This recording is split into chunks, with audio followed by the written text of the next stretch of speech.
Hey, it's Parker Pemberton. I want to talk about inspections and how inspections are handled in the real estate transaction. After you've identified a property, you get to the table, you've made an offer, and it's accepted. It's one of the most exciting times when buying a home. The problem is, what happens next can either make or break a transaction. Typically, in your purchase agreement, you're going to negotiate a certain amount of calendar days that a buyer can negotiate whatever comes up in the inspection with the seller.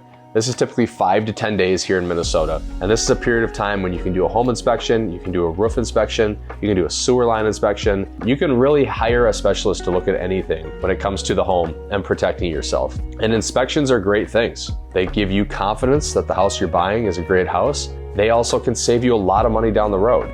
It's important to realize that inspections and this period of time after an offer is accepted is very, very important for both sides. What I'm seeing though is I'm seeing these timelines getting delayed due to clients and agents not doing their due diligence up front. And what this means is that if you have 10 days, a lot of times we get to day 7, 8, 9, and all of a sudden, hey, we want to do a sewer scope. Hey, we want to do a radon test. We want to have the gas fireplaces looked at. And now we have to extend that period of time, which just isn't fair to a seller.